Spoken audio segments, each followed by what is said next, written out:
हाय दोस्तों, YouTube channel के Pankaj study class में आपका स्वागत है। जवाहर नवोदय विद्यालय प्रवेश परीक्षा की जो जारी श्रृंखला है उसमें आज फिर आपको अभ्यास के लिए कुछ प्रश्न मिल रहे हैं। जैसा कि आप देखेंगे, दिया है 4250 गुणे 3 गुणे 15 गुणे 0 प्लस 3 गुणे 15 को सरल करने पर प्राप्त होता है। व्यवहारिक रूप में बच्चे अक्सर करते क्या हैं या आप लोग करेंगे क्या कि गुणा करना शुरू कर देंगे। लेकिन इसमें मेन पॉइंट ये है कि गुणा की संक्रिया में अगर कोई एक पद भी जीरो हो, ये गुणा पर ध्यान दीजिएगा, अगर कोई भी एक पद जीरो हो तो उसका मान पूरे पद का मान जीरो हो जाता है। तो मतलब यहाँ से लेके यहाँ तक ये जो चीजें लिखी गई हैं इनका मान हो जाएगा जीरो।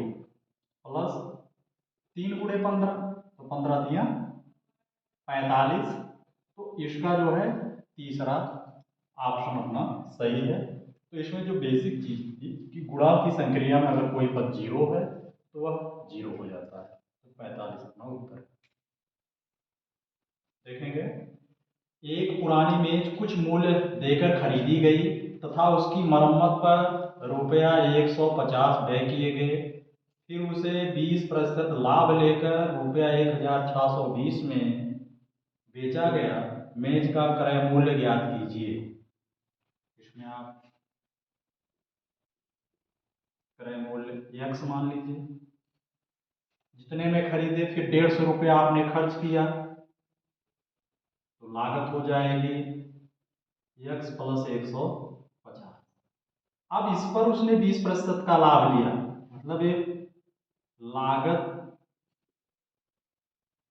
x प्लस 150 है, इस पर 20% लाभ लिया तो x प्लस 150 गुणे 20/100, ये तो हो गया 20×20 20 25 100, तो हो जाएगा आपका ये 5 से x में गुणा, तो सॉरी बटा 5 होगा, ये x बटा 5 हो गया प्लस 150/5, 5 दिए 15 30, ये तो हो गया लाभ। तो विक्रय मूल्य बराबर जो विक्रय मूल्य है वह दिया है 1620। तो विक्रय मूल्य, ये जो लागत लगी है प्लस जो लाभ हुआ है, तो लागत अपनी है x प्लस 150 और जो लाभ है वह x बटा 5 धन 30 है, बराबर हो गया 1620। अब देखेंगे इन दोनों को एक साथ कर लीजिए।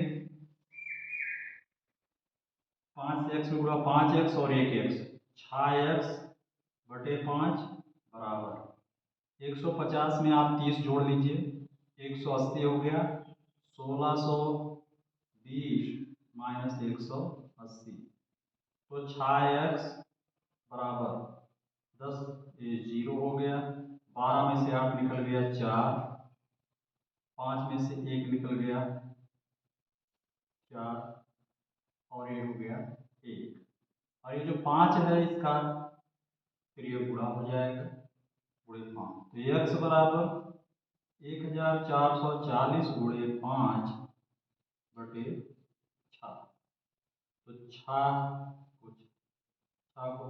6 दूनी 12 2 14 24, 6 24, तो 240 गुणे 5 कर लेंगे, 5 शून्य शून्य, 5 चौक 20, 5 दूनी 10 2 12, ये आ गया 1200 रुपया। तो जो इसका क्रय मूल्य है वह 1200 रुपया है, ये इसका आंसर रहा।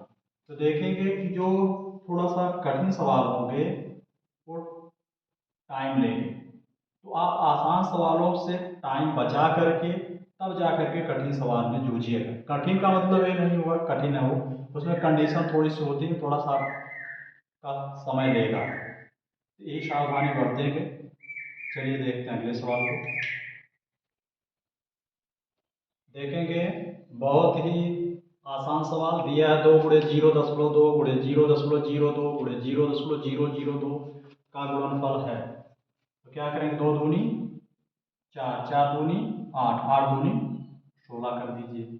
अब इसमें देखिए, इसमें दशमलव के बाद कितना अंक है, 1, इसमें दशमलव के बाद कितना अंक है, 2, और इसमें दशमलव के बाद कितना अंक है, 3। 3 2 5 1 6।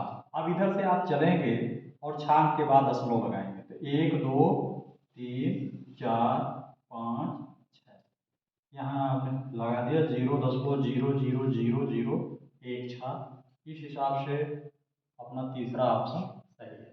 एक तरीका तो ये हो गया, और एक तरीका है, इसको आप भिन्न के रूप में कर लीजिए। 2 को ऐसे रखिए, 0.2 को आप लिख दीजिए 2/10। 0.02 को आप लिख सकते हैं 2/दशमलव के सीध में 1 रखेंगे, 2 अंक बच रहा, डबल 0 गुणे 2/1 2 3 0 वाला, मतलब 1000। 2 दूनी 4, दूनी 8, दूनी 16 हो गया।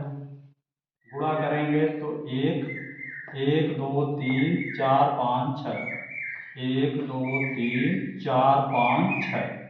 जब 16 में आप इतने से भाग करेंगे तो 2 अंक तो ऐसे ही क्लियर होगा, फिर जब भाग करेंगे तो ये दशमलव जो है 4 अंक यहाँ से 4 अंक के बाद लगेगा, या यहाँ से यूँ कहें कि 16 के बाद 6 अंक के बाद इधर बाईं तरफ दशमलव लगेगा। 1 2, मतलब ये स्थिति आएगी 0.004016। आपका तीसरा ऑप्शन सही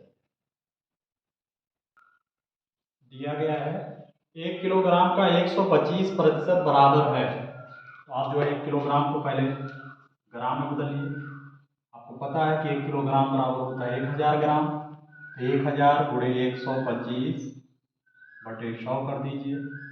0 to 0 कैंसिल हुआ, 125 से 10 में आप गुणा कर देंगे, 1250.0 ग्राम जो ये ऑप्शन दिया गया है, ये चौथा ऑप्शन अपना सही है। ये बहुत ज़्यादा समय लेने वाला नहीं है, बिल्कुल ही आसान है। 770 के गुणनखंड में अभाज्य गुणजों की संख्या क्या है, तो सबसे पहले इसका हम गुणनखंड करेंगे। 2 से कटेगा, 2 3 6 1 7, 17 2 8 16 1 17, 10 2 बच्चे 10। अब 5 3 8 8 16, 3 से कटेगा नहीं, लेकिन 5 से कटेगा।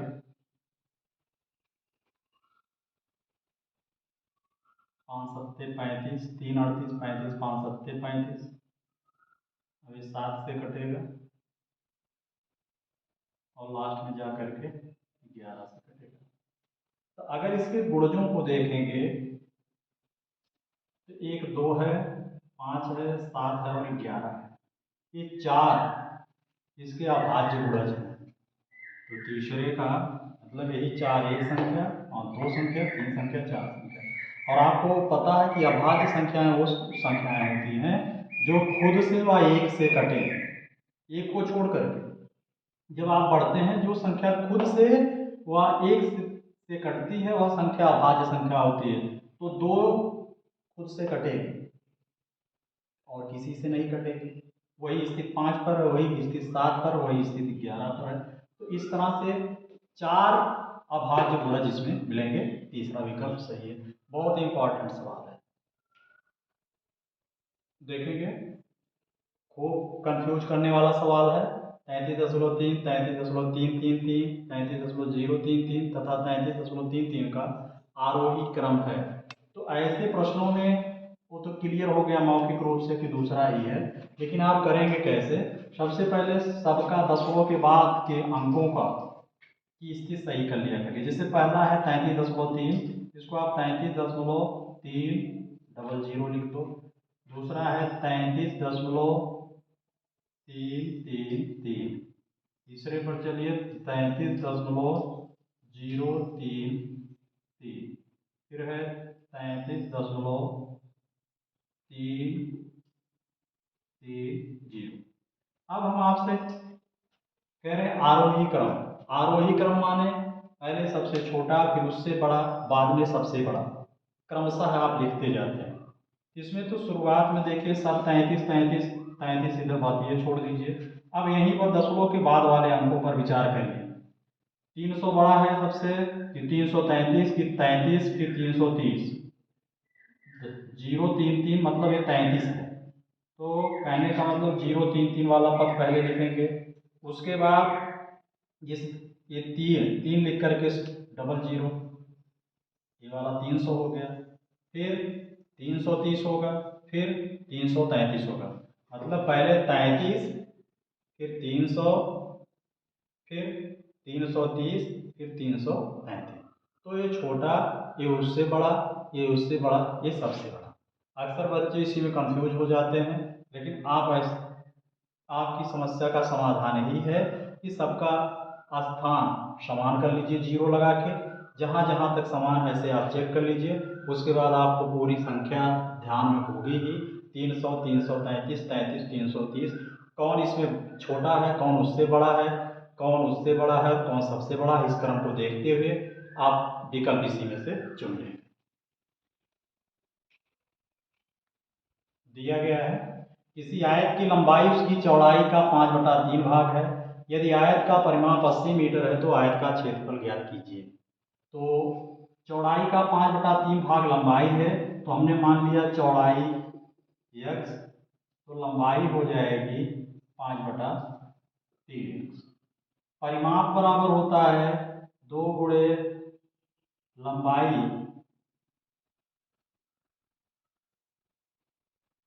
धन चौड़ाई, ये बराबर दिया गया है 80 मीटर के। तो आपका ये हो जाएगा 3x और 5x, ये दो उधर चला जाएगा, गुणा है उधर जाएगा, भाग हो जाएगा।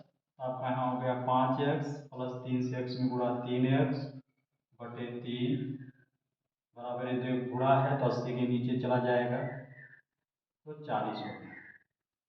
5 3 8x बराबर 40 गुणे 3, x बराबर 40 गुणे 3 बटे 8, 8 बच्चे 40, 5 तिहाई 15। मतलब जो चौड़ाई है वह 15 है, चौड़ाई 15 है। लंबाई क्या होगी, 5/3x, तो 15 गुणे 5/3, 3 5 15, पंचम 25। तो लंबाई 25 हो गई, इधर देखिए, और चौड़ाई 15 हो। अब हमसे उसका क्षेत्रफल पूछ रहा है, और आपको पता है कि आयत का क्षेत्रफल बराबर होता है लंबाई गुणे चौड़ाई। तो लंबाई 25 है और चौड़ाई 15 है, गुणा कर लेते हैं। 15 × 5 = 75 और 15 × 2 = 30, 30 × 7 = 37। इस तरह से 375 वर्ग मीटर जो है वो आयत का क्षेत्रफल है।